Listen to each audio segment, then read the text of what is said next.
How's it going, OFPs? And welcome to another episode of the Off-Field Players Podcast, the only podcast for aspiring sports industry professionals. I'm your host, Philip Hall, and I hope everybody's having an awesome week or weekend by the time you're listening to this. And, again, it's a new location for me. I'm actually coming from my place of employment that I will try not to reveal yet, trying to keep it secretive. Again, you guys will hear about what I've been up to as of lately later on, or if you just follow me on social media, you probably already know it at this point. But overall, like, I'm definitely doing awesome. I mean, basketball season is off and rolling, so definitely very excited about that. And it's also going to be the topic of today's episode of the Off-Field Players Podcast, mainly revolving around my alma mater and my guests for today's alma mater.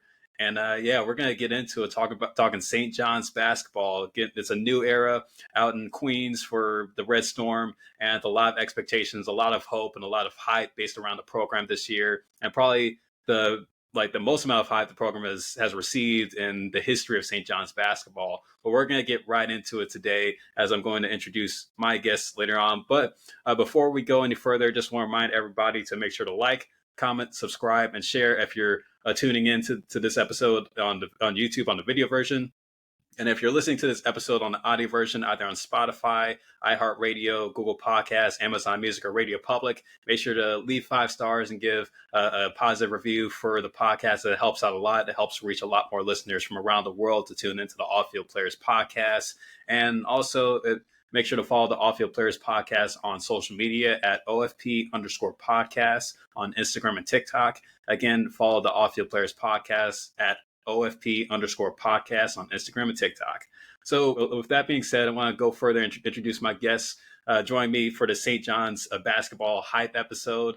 And this guy has been a day one at St. John's for me. I mean, he's been my roommate. He's been my broadcast partner. Like, he's been a road dog, and most importantly, he's been a friend of mine, since St. John's. We graduated together, and he's been doing a lot of cool things. He's an OFP himself in the podcast spectrum. He has 3 different podcasts going on, but I'm not going to take the shine away from him. I'm going to give him the light and share what he's all about. Ladies and gentlemen, OFPs, allow me to welcome to the Off-Field Players Podcast episode, my man, Jay Holahan. How you doing, Jay? What's going on, Phil? Thanks for having me on. What's going on, everyone? Happy to be here on the OFP podcast.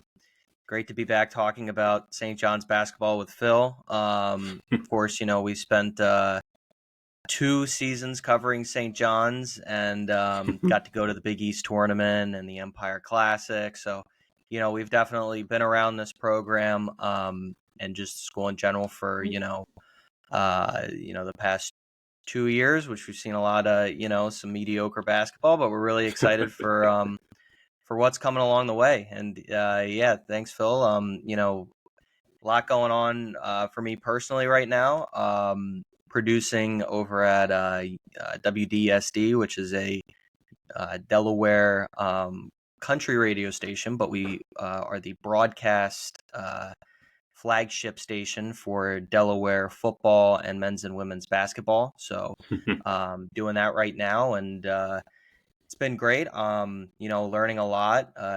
It's different on the collegiate level, where we would just play music and stuff, and you'd move a dial up and down. But for a professional radio station, they want their ads out. They want it's a lot more moving parts. I'll just put it that way. But it's fun. It's a lot of fun. It's a great time.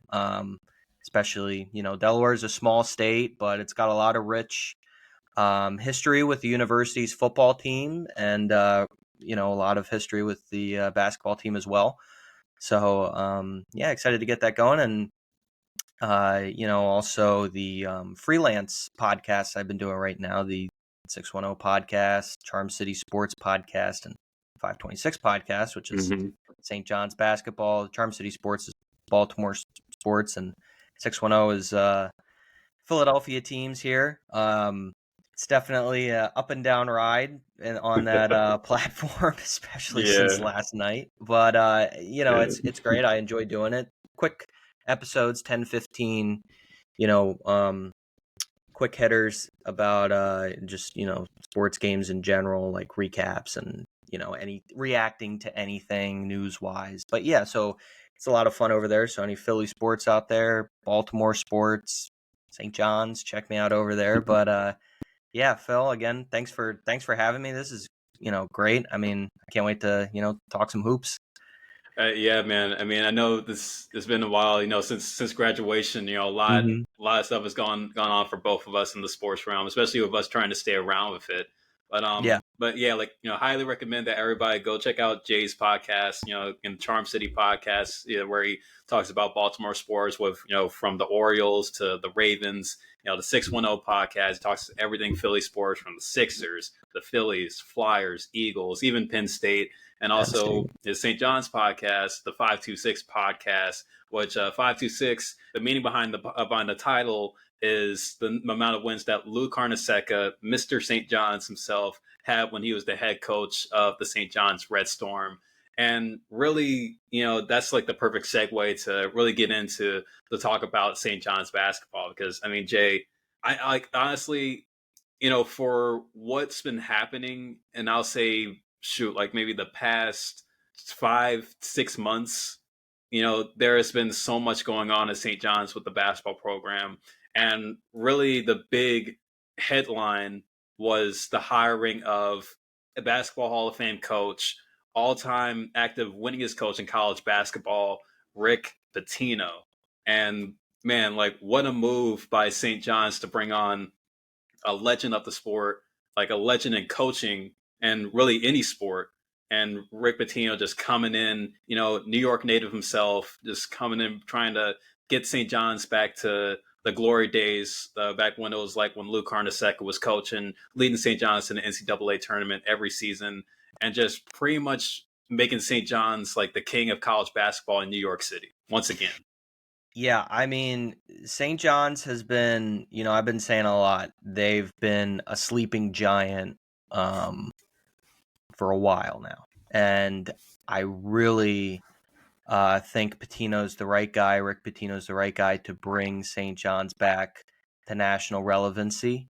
Um, and you can hear how committed he is just in his voice. And we'll get into that later. But I mean, there's a lot I have to say about just how excited I am for this guy to be here. I mean, just everything that we've seen from the program, I keep saying it stinks that we're not a part of it in terms of Yeah, like being students, right, and being in New right. York because, man, I've heard from, just New York sports fans in general, when St. John's is going, the city really kicks up a notch. Oh I mean, yeah. I thought it was crazy when we were there and the Mets would do well or the Knicks. But St. John's, from what I've heard, is like the heartbeat of New York. When they're rocking, it's a different beast. It really is. So I can't Yeah. wait for it. Yeah, I mean, and you're absolutely right there. Just being in that environment, of course, with how New York is, with all their sports teams and every major professional sport, you know, St. John's really being well, they've always had this moniker of them being a New York's team, Mm-hmm. and yeah, it really like goes to show like from every borough, all the way from the Bronx, like Manhattan, Staten Island, Long Island, Brooklyn, and of course the home base being Queens. I mean, just everything that St. John's represents in college basketball. I mean, it's just it's a great atmosphere if you're a college sports fan, and especially just the long standing history of the Big East Conference. I mean, I believe pound for pound, the Big East Conference is one of the best conferences in college basketball. I mean, so like the reigning national champion UConn Huskies, they're in the Big East, and it just goes to show that the competition this year is going to be fierce, like all across the board. From what St. John's is going to do, from what Ed Cooley's now going to do, like being the new head coach over at Georgetown, and Xavier being a tournament regular. Same with Marquette, who were the Big East champions, regular season champions last year, along with being the Big East tournament champions last year as well. I mean, there is so much excitement happening in the Big East Conference, and also having that trickle down of the excitement around St. John's and just what the school is feeling about this year with basketball. Yeah, I mean, we've definitely sat and watched all these teams, in the Big East have their moments over the years. I mean, you talk about UConn winning it all last year. Villanova had their great runs with Jay Wright. Creighton with Craig McDermott, they've, always been a tournament team. Xavier's been in and out. And Providence with Ed Cooley.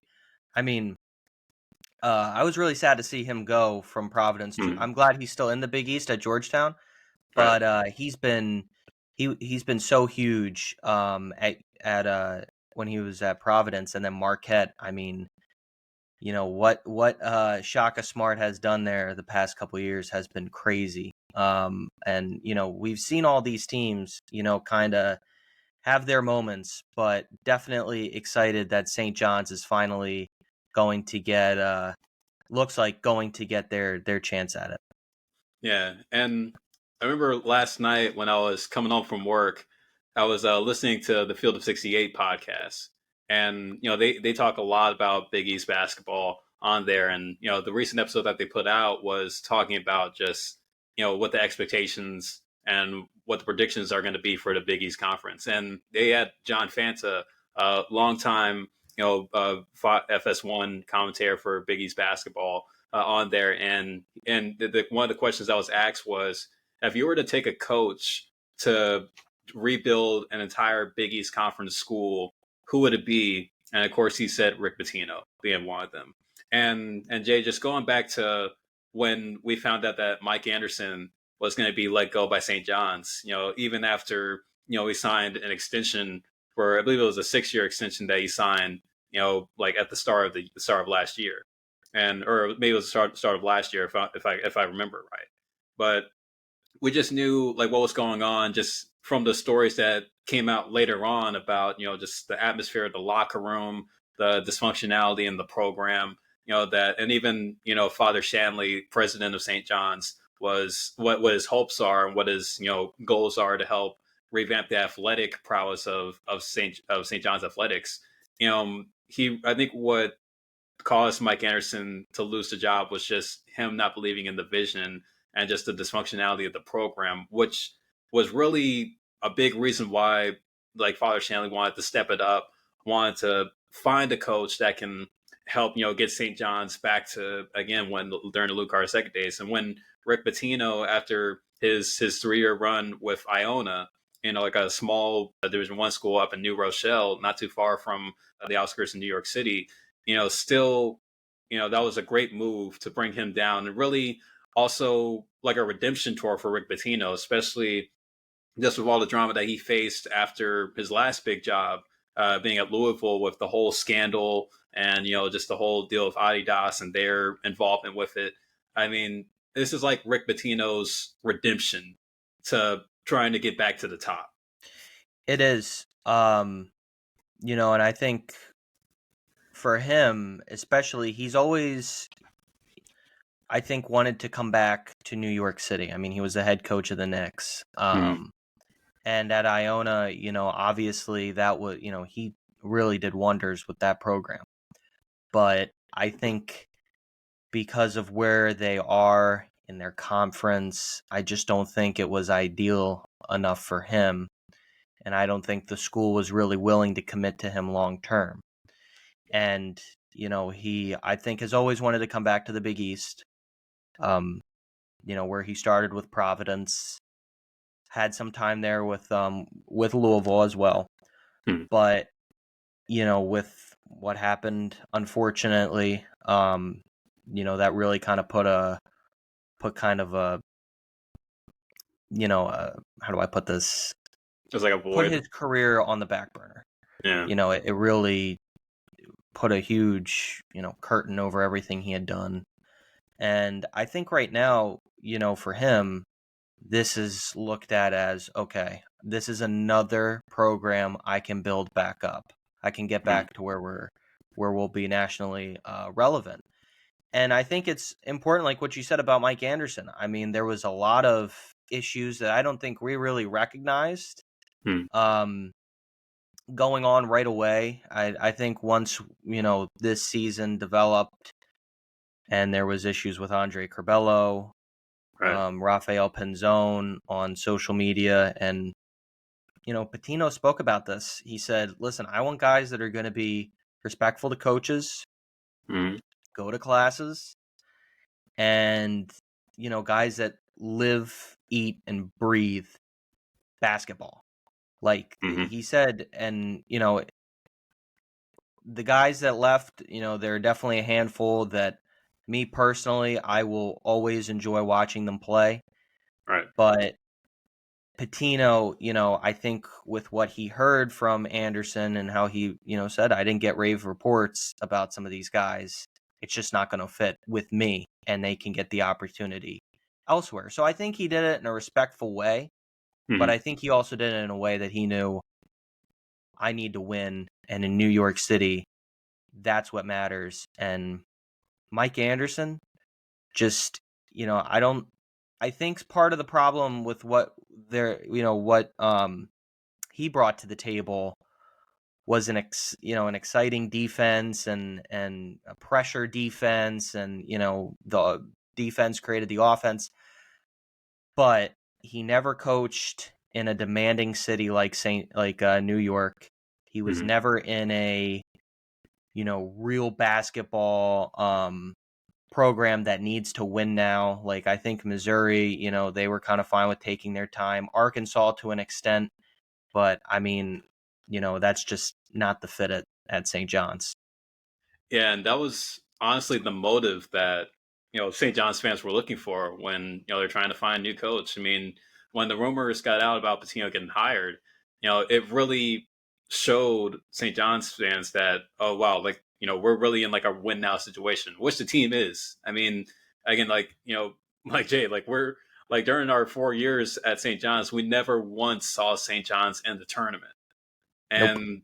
And yeah, like, and we would have loved to seen it as students. I mean, yeah, we saw it with our women's team, which is great, and hats off to them. And Joe Tarnamella has like a huge season looking forward to, again with the women's team, and hopefully they go a little bit further this year than they did last year.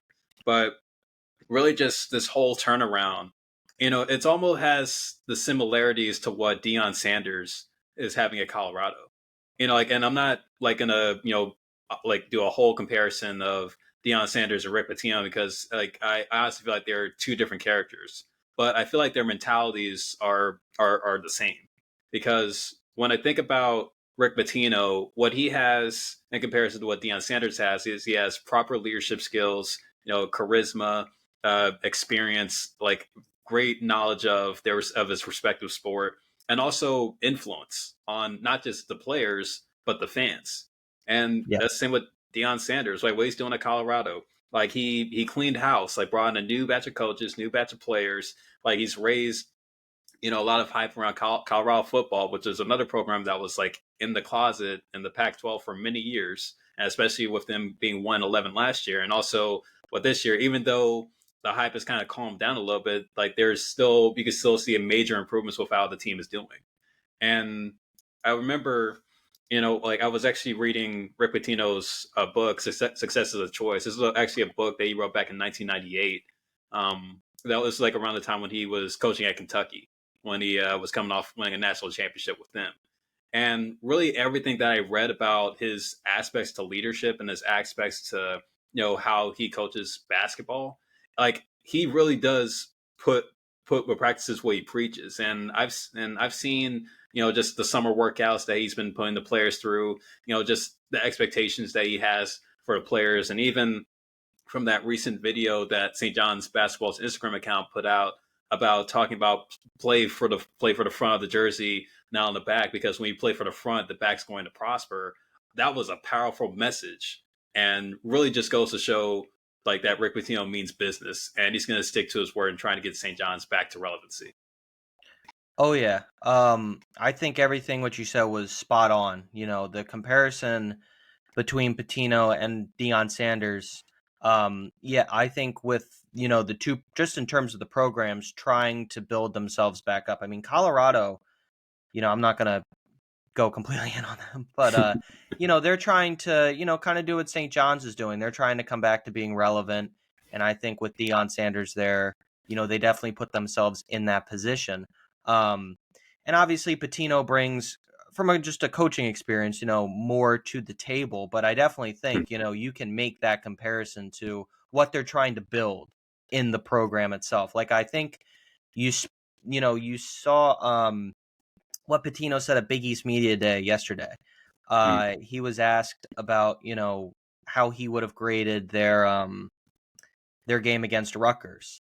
And he said, if I were to put it on a grading scale in terms of effort, it was a 10. Execution, it was about a 5.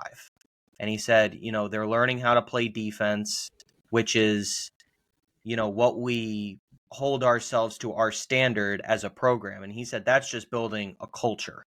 And I think that's what really, I never really heard that before. And you hear that out of, just some other coaches.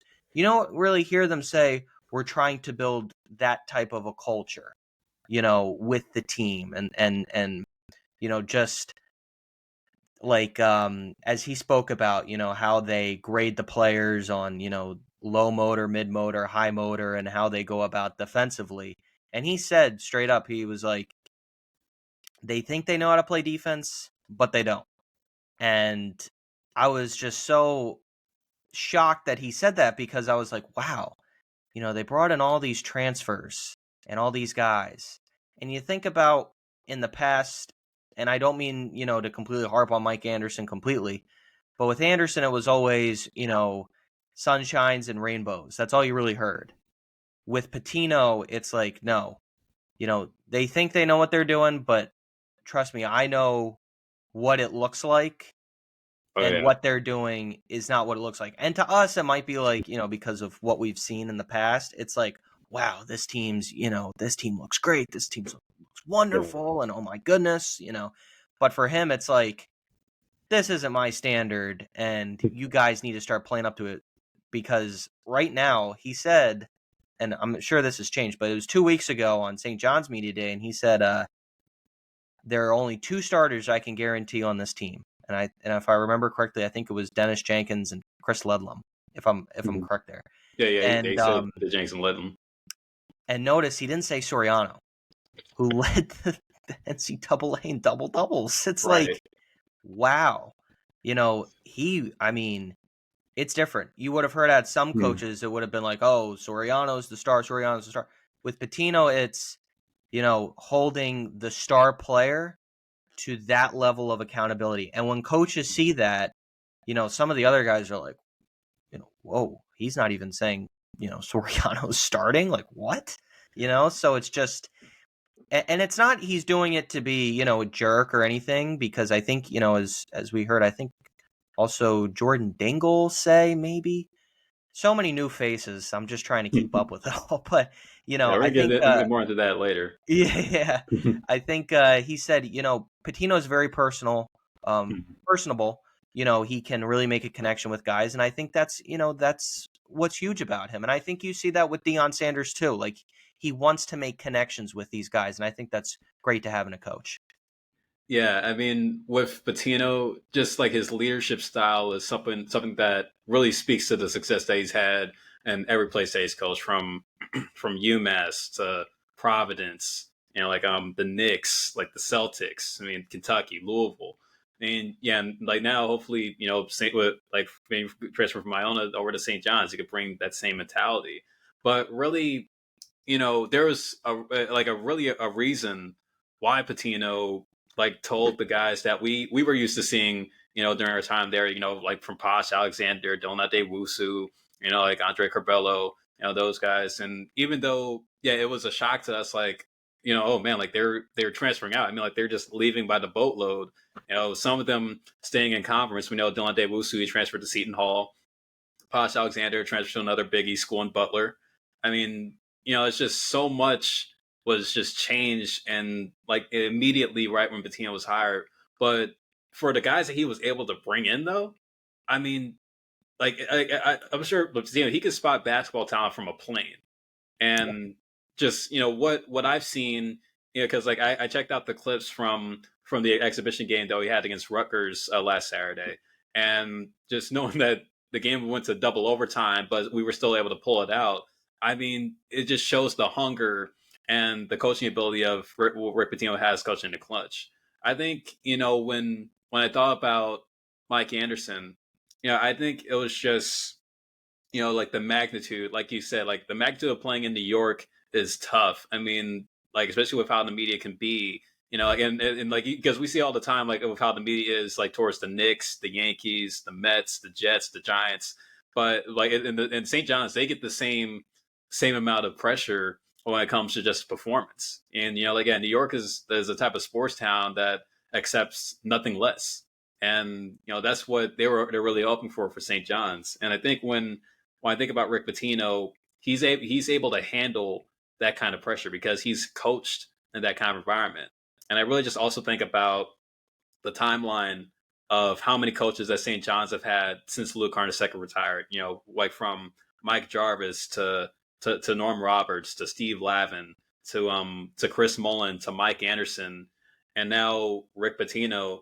I feel like for Lou Carnesecca, just for him, bringing in Rick Pitino was like the true passing of the torch when it comes to giving off, just here you go, like the program is yours now, like make me proud type deal, like with Lou Carnesecca, and Lou Carnesecca was one of Rick Pitino's mentors back in the '80s.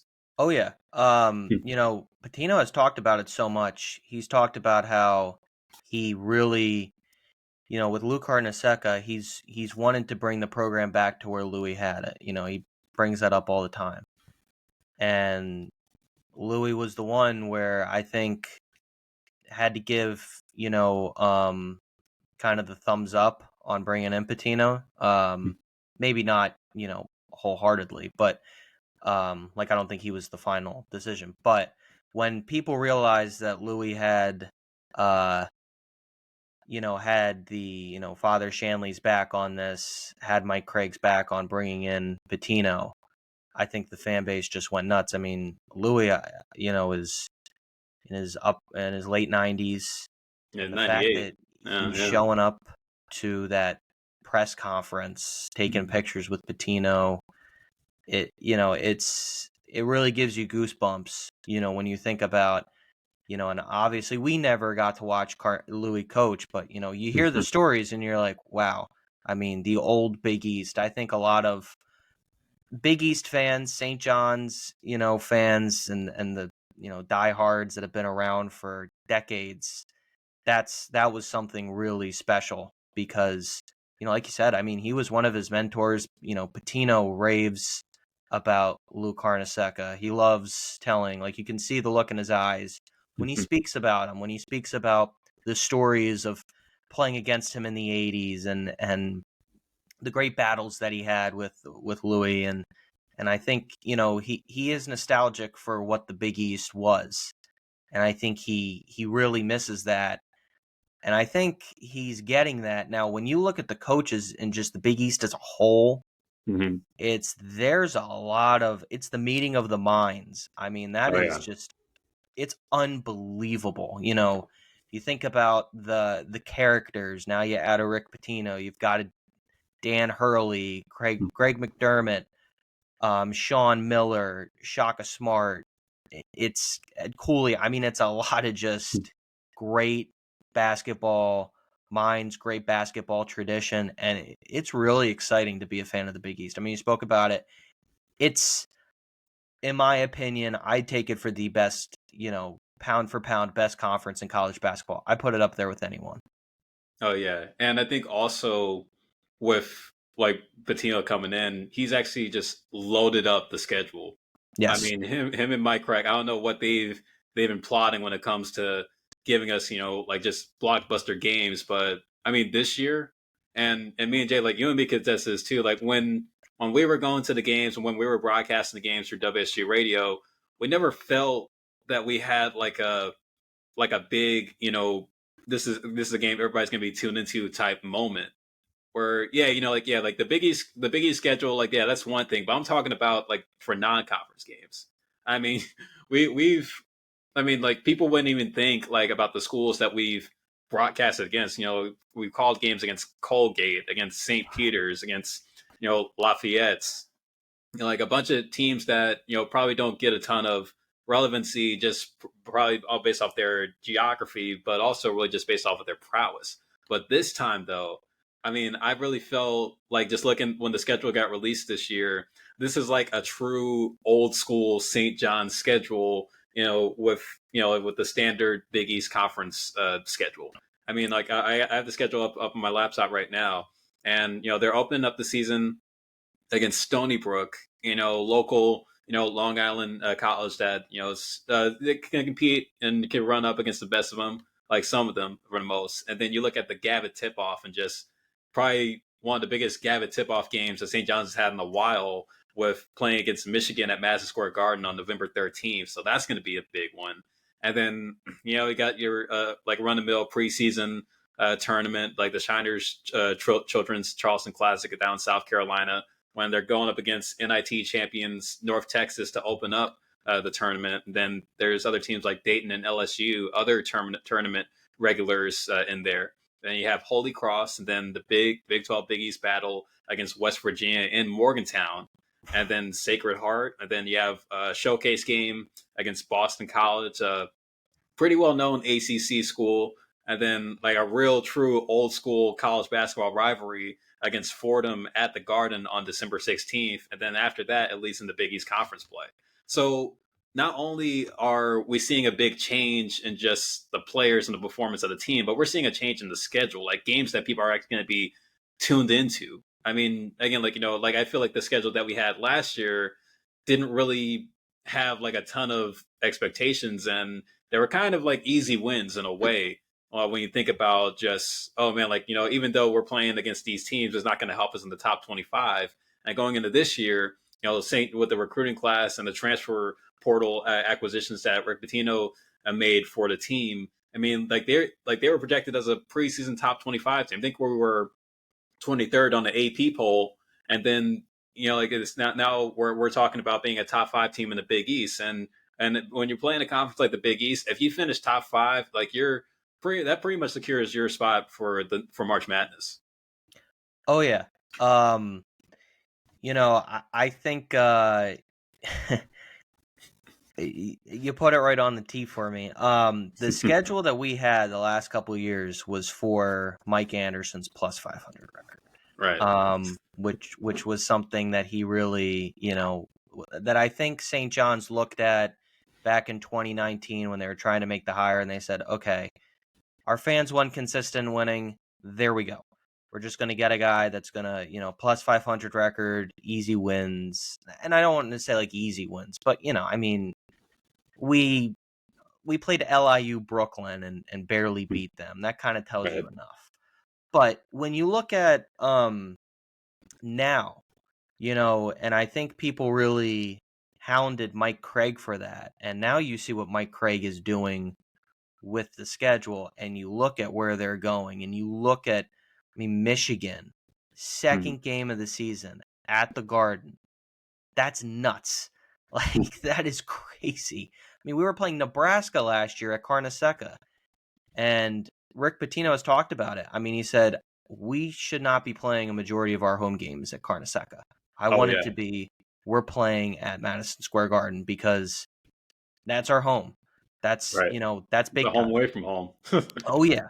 And it's a recruiting tool, too, because kids come in and they say, oh, my gosh, it's the Garden. It's, where, the Mecca. It's where, every kid, I think, dreams of playing, especially if you're from the East Coast. You think about all the time, Madison Square.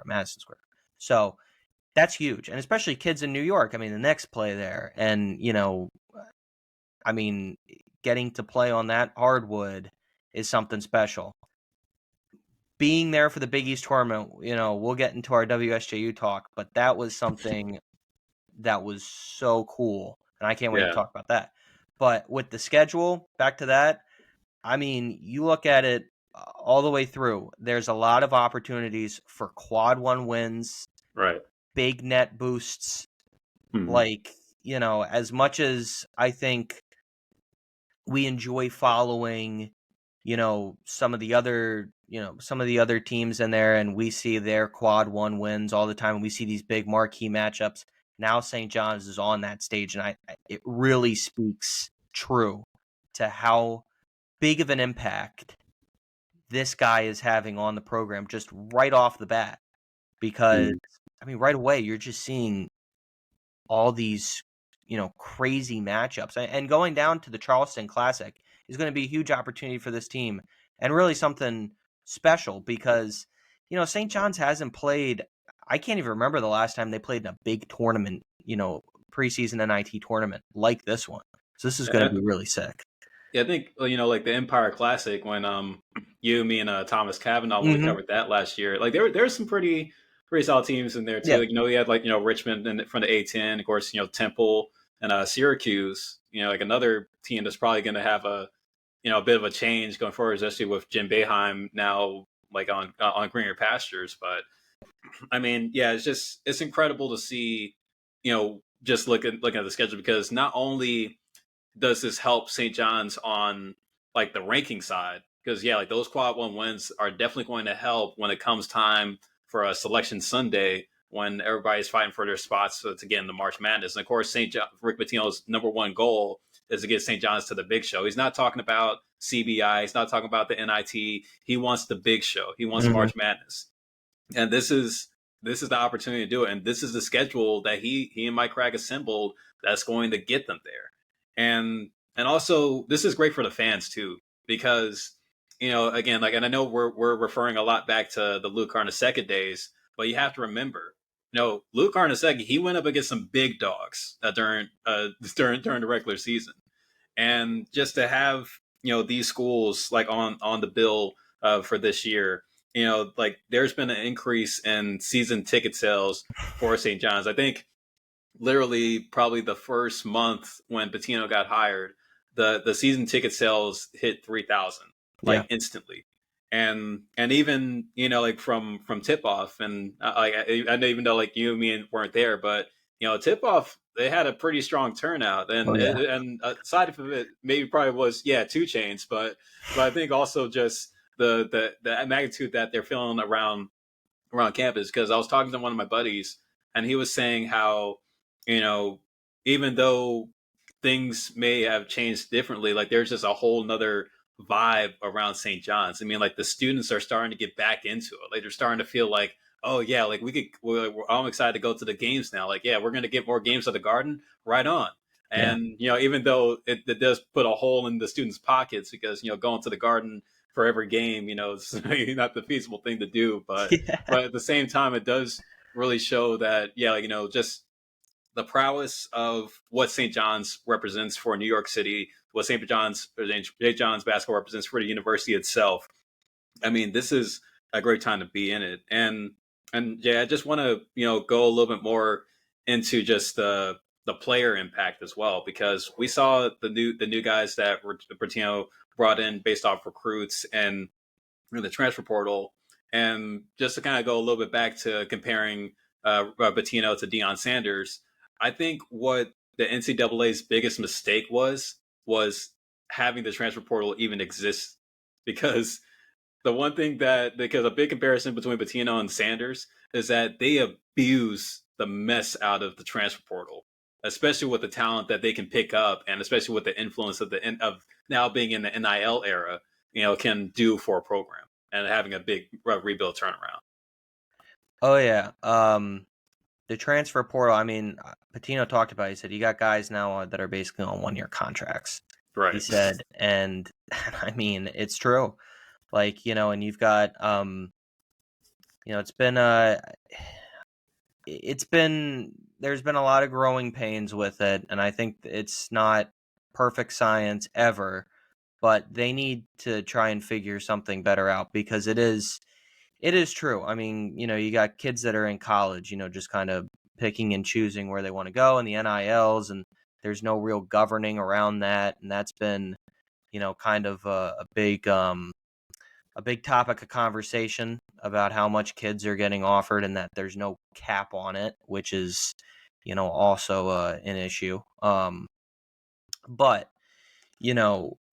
I remember hearing we were talking about the Field of 68 and that podcast, and I remember John Fanta being on there and Jim Boeheim kind of killing Pitt for buying buying their team last year, and I remember Fanta going, "All right, we're gonna pretend like you got Carmelo Anthony for free, Boeheim."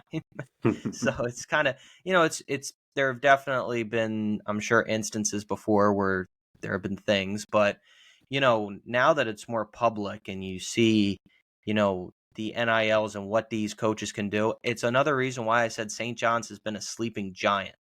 New York City, NILs, like kids getting like, are you kidding me? Yeah, I the mean, opportunities. that's I where mean, everyone wants to be.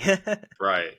Yeah, just like New York City. I mean, like now, like Pitino has the advantage of just being in New York City, like literally the capital of almost everything in the world. I mean, it's just Yeah. like just I can only imagine the NIL opportunities he's able to give to the players, and I even think Mhm.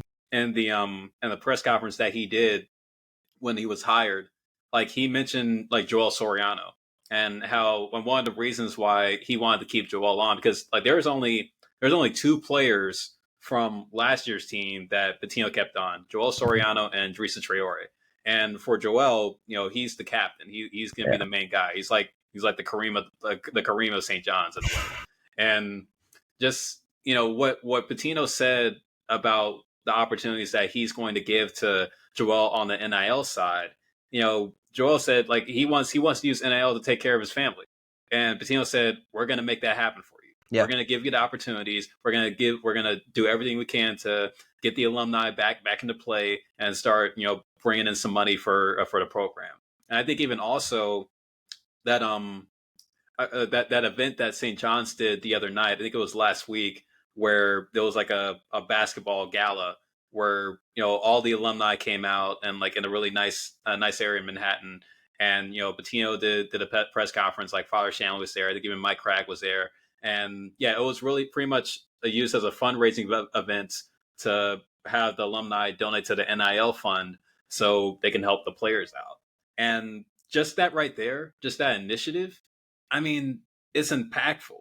And again, Patino's trying to use every ounce of of all the advantages that he has being in the Big East Conference, being at St. John's, being in New York City to really help everybody involved. Oh yeah. I mean, I think we touched on. I mean, Joel Soriano. He yeah, he's the captain. He's your guy. I mean, he's really grown into that leadership role. I mean, 2 years ago, I think if you would have told me, well, if you would have told me Rick Pitino was coaching here and everything looks like this, I would have said you're crazy. But if you would have told me that he's become the player he's become and the head man that Soriano has become, I wouldn't have believed you in just that aspect because he has grown so much over just 2 years. It's unbelievable. I mean, it Oh, really yeah. is. He's a great person, great teammate. A great leader. You can just see it. You can see what he brings to the table in that aspect. But talking about him using NIL for that, I think that's where it becomes. I think that's where people kind of lose themselves when they complain about the NIL. I mean, when you think about it, like Chris Webber and the Fab Five, Hmm. Weber talked about it where he was like, um, he looked in a store and there were the black Nike socks and the Hmm. black Nike shoes that Michigan was selling at the time, and Nike was putting their brand out there. And he said, "It's amazing, I can't get money for that, so I can take care of my, like, buy a pizza or put gas in my car. But how much is Nike making off of branding us?" So Hmm. it's, I mean, it's unbelievable how far it has come, you know. But yeah, I think having an event for the alums. I mean, there are some alums that really care a lot about St. John's basketball. I mean, just go on Oh, Twitter yeah. and just look up the hashtag.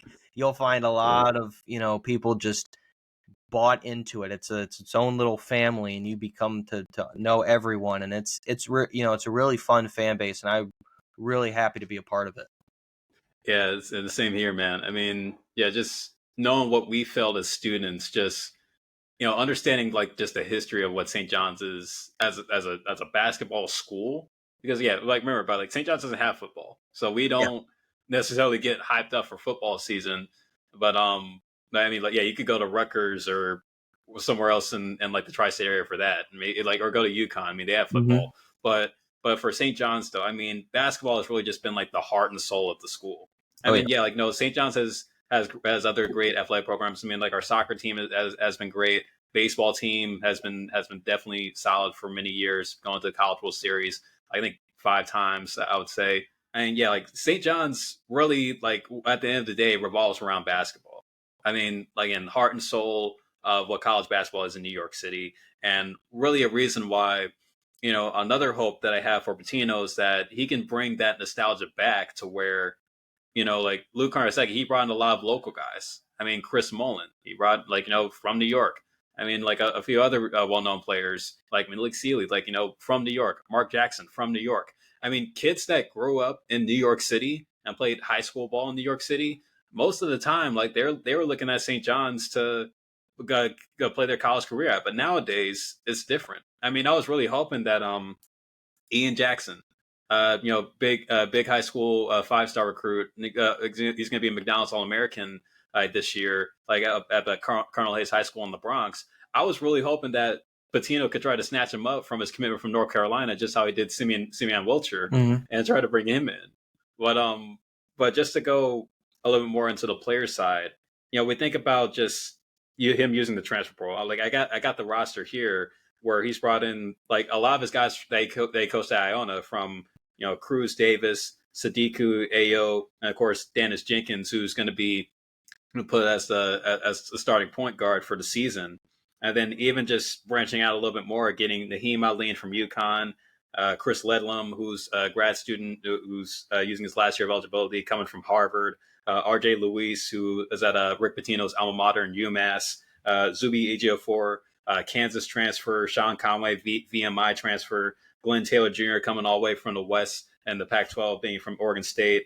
And yeah, pretty much just, and also, let me not forget Jordan Dingle, who was one of the top 3 scorers in college basketball last year and was Ivy League Player of the Year, at Penn, coming in as well. So pretty much just a whole change around and just a whole new branch of guys he's bringing in. And let's not forget the high school recruits as well, like Simeon Wilcher, guy he pulled that already had signed the letter to go to North Carolina, but got pulled at the last minute to come to St. John's. And then, Brady Dunlap, another top 100 player, coming all the way from California, my home state. He's a little bit further south from me, like he's from LA, but being a top 100 ESPN prospect going to St. John's, huge deal in a lot of ways.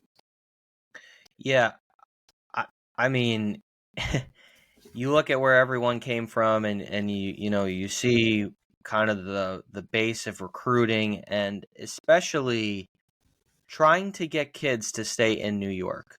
I think I heard or read something where it said, a high school coach in New York hadn't been contacted by St. John's in 20 years or something like that. And that Gosh, changed the second Pitino was hired. He's man. building relationships there. He's trying to get these top kids.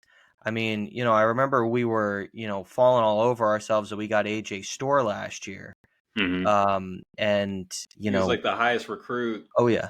that Mike Anderson was able to get during his 4-year tenure at St. John's, Yeah. which is And I still insane to remember me. we were excited about him. We were excited about Rafael Pinzone and Posh Alexander, and nothing against those guys. I mean, they were, awesome players for us in their own right. Mm-hmm. But the kids that he is getting in now, I mean, it's out of this world. You're getting, on a national scale, you're just, what you're getting. And in terms of Mm-hmm. just Simeon Wilcher, I mean, last year on that St. John's team and years before, he would have been the starting guy right now. I Right. don't know. I can't guarantee he'll get big minutes right away. Like his role is unknown. And it's like I talked about earlier. We don't know who the starting 5 is right now. I think he said, 1 and 4, he knows. And I'm sure Soriano will be at the 5. But Oh yeah, no doubt. it's unbelievable when you think about how much talent there is there and how many different players you can pull from to say, okay, you're going to be starting at the 2, you'll be at the 3. Like everything is just so competition based, trying to get the best out of each player, trying to, have them elevate their games to a whole nother level. And like he said, playing on the name on the front, not playing for the name on the back. Because when you play for the name on the front, it helps the name on the back. It helps our team win. It builds our culture. I thought that quote was just unbelievable. You talked about it earlier, but it's true. And that's what's going to bring kids in to go to St. John's. Yeah, and I think it's also just the experience as well. I mean, Jordan Dingle, and I even like came up nicknames with like the guys that brought in. They called Jordan Dingle the laser beam from Valley Stream, and like he's like again like he's one of the most experienced guys on the team. I think he's going to be, or I think he's listed as a senior, but Yeah. but I'm sure he's like 22, 23 years old, but just him and even Chris Ledlum being a grad student, playing those 4 years at Harvard. Well, 3 years, like because he wasn't able to play 1 year because of COVID, and Ivy League had strict lockdowns and that, so he lost a year, but he's able to get like 2 years back from that. Mm-hmm. And even Joel Soriano, of course, him like using his last year of eligibility to stay at St. John's when he possibly could have either entered the draft. I would have assumed he probably would have gone undrafted, but using his last year of eligibility to stay at St. John's, I mean, that was a big move on him, and for him to still believe in the goal that Rick Pitino wants to achieve and trying to get St. John's back to relevancy. And even, we think about what Pitino's doing to build for the future. I mean, just recently, like this last month during the recruiting window, he was able to pick up Jaden Glover, 4-star small forward. So it's a big move there. He's able to get a 3-star center who's most likely going to be Joel Soriano's replacement. Like once he finishes this last year. What kind of sucks too is that he was going after Boogie Flan, who actually went to the same high school that Joel Soriano went to in Archbishop Stepanek up in Yonkers, New York. But it's like crazy enough, he commits to Kentucky just as of last week. And another thing is, one of Rick Pitino's longtime nemesis has always been John Calipari. And it's a shock to me that Pitino didn't want to put Kentucky on the schedule for this year or even next year. I mean, I don't know. Like he might try to get Kentucky next year, but he's already been talking about trying to even build for the schedule for next year. There was a tweet went out saying how he wants to get Duke to play against St. John's at Arthur Ashe Stadium. Mm-hmm. And for people that know about Arthur Ashe Stadium, is where they host the U.S. Open every year.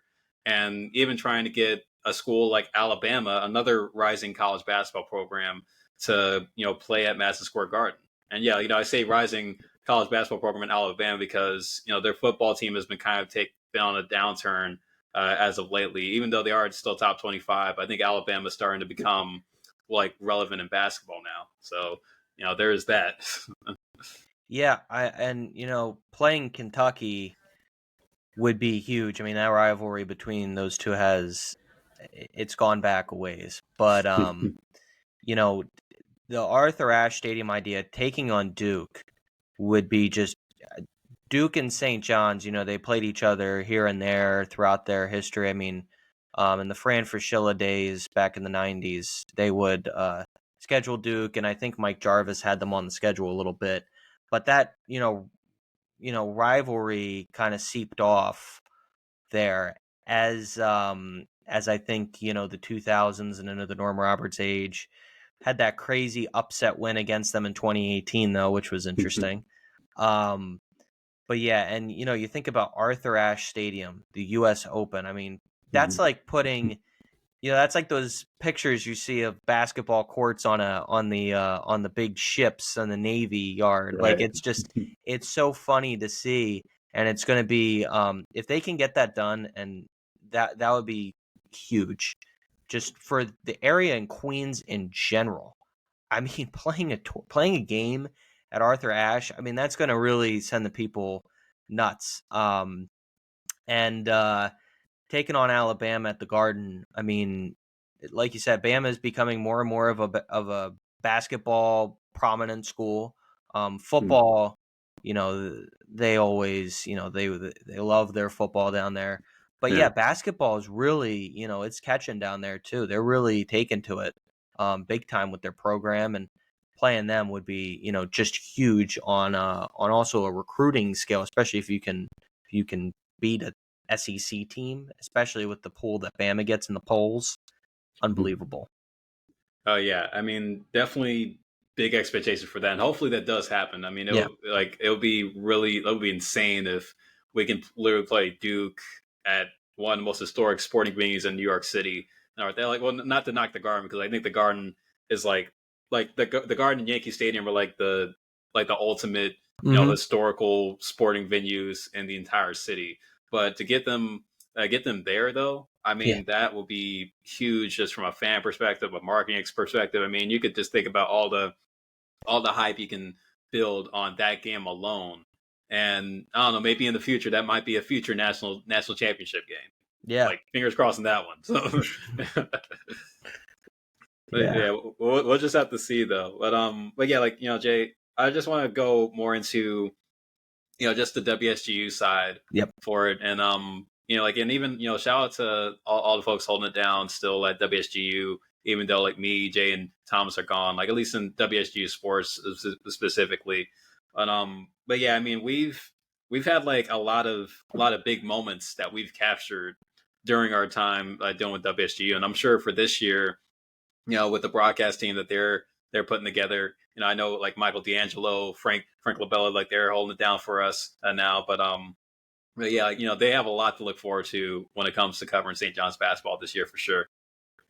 Oh yeah. I told Ryan Marola and Frank Labella before, or what when Thomas and I picked them as our next WSJU sports directors. I said, "Hey man, I'm so jealous of you guys. You guys get to do, you know, a full season, and I mean they're just sophomores. They got at least 3 more years Yeah, they of got some time, man. They got time. great, great basketball, great opportunities. I mean, you Mhm. see, how big it's become. They're going to get to call games at the Garden. We couldn't get. It was very tough to get on the schedule to do games at the Garden, as you well know. Right. Um, I never got to call a regular season game at the Garden. I only got to call the Big East because it was so small opportunities. Um, Mhm.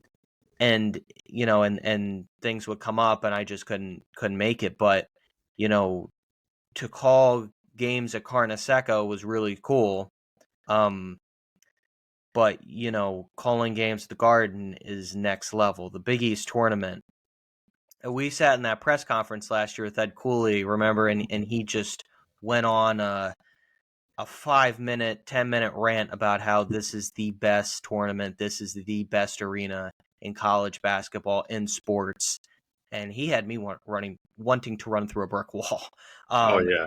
and I loved everything about it, going down from the Chase Bridge down to the media level, and to go and sit in these interviews and press conferences and get to be around everything and be around John Fanta, who I call the Big East commissioner because he is Mr. Big East, and Yep. to see Gus Johnson Oh yeah, one of and my favorites. yeah, I got a Jess Johnson story that I talked about in like previous episodes. You can go back and yeah. tune into that. It's just, I mean, you just think about it. It's the background of the Big East tournament is so cool. What goes on behind the scenes, there's more to it than what people see on the court, Oh and yeah.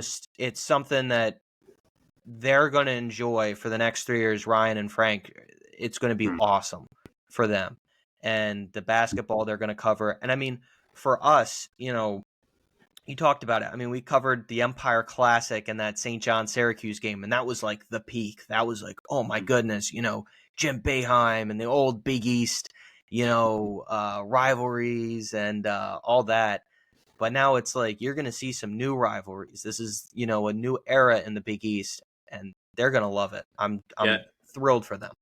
Yeah, yeah. And when you speak about rivalries too, with Ed Cooley now being at Georgetown, that might be like the rebirth of Mm-hmm. the dominance of the St. John's Georgetown rivalry. Because like back in the day when Lou Carnesecca and John Thompson were going at each other with John Thompson being the head coach of Georgetown back in like the Patrick Ewing days, and Lou Carnesecca having Chris Mullen being his star player. I mean, those were like that. Like, we want to talk about like blockbuster college basketball. That was blockbuster college Oh yeah. basketball at the gate. I mean, like people were saying like the St. John's Georgetown. There was one point I think when like it was the like St. John's and Georgetown. They fought for like being the number one team in the nation back in I think it was 85 or Mm-hmm. like 85, where they were just like just that whole season. Right, like it was probably one of the greatest seasons, not just in Big East basketball, but in college basketball in general. And just those stories about how like the sweater game, like just Yep. those rivalries. I remember when when I did the St. John's Georgetown game at the Garden like earlier this year with Michael D'Angelo when AJ scored that game winning shot. What I did during that broadcast was I would like we wouldn't take like timeout breaks. Like I would keep us on the air, and I would talk about the history of particular games that were like the biggest moments in the St. John's Georgetown rivalry, like since like both the schools were established, or excuse me, both the programs were established, Mm-hmm. and just knowing where it's gonna go now with Pitino and Cooley battling against each other, those are storyline worthy. And just to go a little bit more about just our experiences covering the Big East tournament, like I'm gonna be honest with everybody. Like if you're ever in New York City in early March, like I highly recommend, like again, highly recommend that you go tune in for the Big East tournament for that weekend, because I think for the price of it, because you look at other conference tournaments. I think I heard somewhere saying now, like the ACC conference tournament, their price for a ticket is like $80 a game, or SEC is like I think $60 a game. But they're in a little bit of smaller markets to where like Big East conference tournament, it's in New York City. Like all the games are at Madison Square Garden, and for the price of like $25, like you're spending a whole weekend probably watching 5 March Madness teams. I mean, yeah, like 5 March Madness teams and even some future NBA players. Yep. I mean, for that price alone and that experience, it is like I had to agree with Ed Cooley, because you and me were there when he Mm-hmm. talked about it. One of the best like the Big East conference puts on one of the best college basketball conference tournaments like in the entire country, and like he is not far from wrong when he says that. Yeah. I mean, you talk about it like it's 5 teams, maybe 6.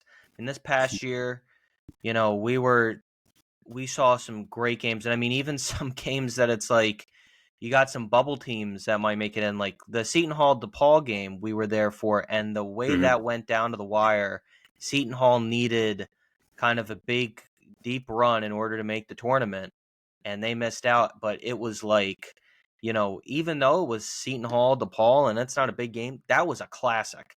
That went down to the Mm-hmm. wire. And then when we played Marquette, that went down right to the wire, went to overtime. And that was, very thrilling. And it stunk because I remember thinking, man, if we can pull this off and I can come back for another day here at the Yeah. Garden and get to experience this all over again, like, come on.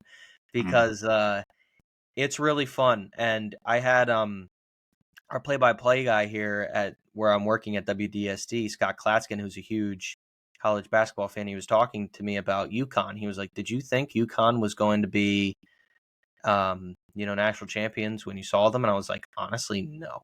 Like, I didn't see That it. wasn't even. Yeah, we didn't. I didn't see it either. I was like, I mean, I thought maybe Sweet 16, but the run they went on and how they just dominated, I was like, no way."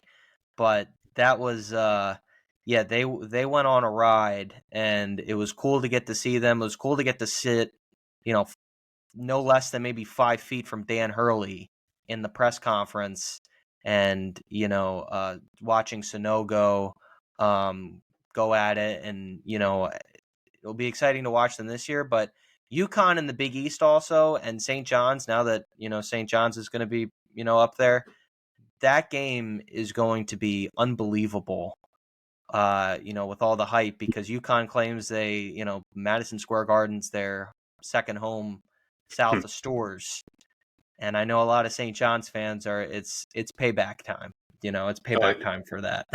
Yeah. Like when UConn turns up at the Garden to play St. John's, like I think from what we saw as students, like the UConn fans overpowered the St. John's fans. But I think it's going to be 50% red, 50% blue this time around Mm-hmm. because like that those like man like these Big East games are going to be war, bro. I mean, it's Yeah. just it's just insane what the expectations are for St. John's, UConn, Georgetown. I mean, just Xavier, like all these teams battling. I mean, I'm thinking like with the NBA that the Western Conference is going to be deep, but I think the Big East is probably going to be the deepest college, different basketball league, like at all levels. Like I'm talking like deeper than NCAA, deeper than NBA G League, and even deeper than the NBA. I mean, like you could put that on the record. I mean, Oh yeah. that's just how I honestly feel about it.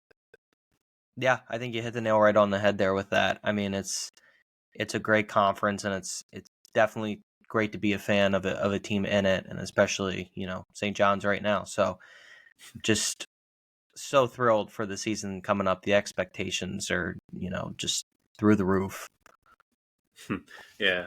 Well, like, hey, man, Jay, it's definitely been great talking to Yep. St. John's basketball. Just like old times, man. Like being at school. But I want to close it out. Like, I just want to ask, like, what are your expectations for St. John's, and also, what's your window for when you think Rick Pitino's going to get St. John's to a national championship? My expectations are to be a top 5 team, definitely in the Big East. I don't exactly have a win-loss prediction right now, record, yet, but I definitely think that the excitement is going to be what you see, not so much in the win-loss column, but also what you get to see on the floor, because just the heightened um expectations and play of the team and how much they're going to want it, I think is what I'm excited to see about the most, and the consistency of the play on the floor, and also just some great basketball we're going to get to watch. Oh yeah. So very excited in that terms, and by the time I can see him make a national championship game, I want to say second or third season, I will Mm. say, will be my thoughts as to when that can become a realistic possibility. Not that to say that who knows what can happen this year. I mean, anything can happen when you get to March. Yeah, and Rick Pitino, he's coached in a lot of big games, like over his years, and my prediction is that at best, at least for the first year, I can see St. John's being a Sweet 16 team. Mm-hmm. I'm not gonna say we're gonna win the whole enchilada, like the Big East regular season title or even the Big East tournament, but once we get to March, though, Sweet 16, I think that's the expectation for the year. And then I say my window for when I could see St. John's being like a Final Four contender or even like a national title contender. It's 2 years, 2 years. So Yeah. yeah, I'm riding with you on the 2 year window, and even with Patino because he's not getting any younger, so like he is getting up there in age, and I think with the time that has been decided by Mike Cragg for him to get St. John's back to relevancy and get them on the winning track. I believe it's enough time for him to go after a title and get St. John's that first big one, because Lou Carnesecca, he wasn't able to do it during his time, but I think Patino, he's going to be the man that gets it done and gets St. John's to the promised land for sure. Yeah, man. I mean, here's to hoping. And just wanted to say, thanks for inviting me on here. This has been, a great hour talking St. John's hoops, going back down a trip down memory lane, and just getting to sit here and talk with you about, our experiences. And I wish you good luck with your future endeavors and what's coming up for you. And really excited to hear about what you have in store for your career, man. Yeah, same here, Jay. I mean, like I've been rooting for you all the way, man, and keep it up with the podcast. Again, make sure everybody go check out Jay's podcast, the Charm City podcast for Baltimore sports, the 610 podcast for Philly sports, and the 526 podcast for St. John's basketball. And you definitely want to be tuned into the 526 one because to stay up to date on St. John's basketball as the season goes. But that's going to wrap it up here for the Off Field Players podcast, talking St. John's basketball hype episode. Again, the season starts is it 2 weeks away from starting. Like they open up the season against Stony Brook, so make sure to stay tuned in for St. John's basketball going forward. And again, make sure to keep up with Jay and all that he's doing on the podcast side. I'll make sure to link his information to where you could go listen to his podcast, as well as connect with him on LinkedIn. If you guys want to reach out to him or stay up to date with what he's doing on his podcasting journey and his OFP journey. But yeah, again, just thank you so much for tuning in. If you watch the video version, make sure to like, comment, subscribe, share on YouTube. It helps the program, or helps the podcast a lot. And yeah, just continuing to support the OFP as we grow the OFP family. And again, if you listen to this on Spotify, iHeartRadio, Google Podcasts, Amazon Music, and Radio Public, make sure to give me a 5-star review. Share the link to anybody that you know is trying to work in the sports industry or trying to stay up to date with St. John's basketball. And also make sure to follow the podcast on social media at OFP_podcast on Instagram and TikTok. Again, it's at OFP_podcast on Instagram and TikTok. But that's going to wrap it up here. I got to get ready to get to work, and I know Jay's got to do the same thing too. But thank you so much for tuning in. Just want to wish everybody a safe week, safe weekend. And stay safe, stay blessed, stay motivated. And as always, make sure to achieve what you believe.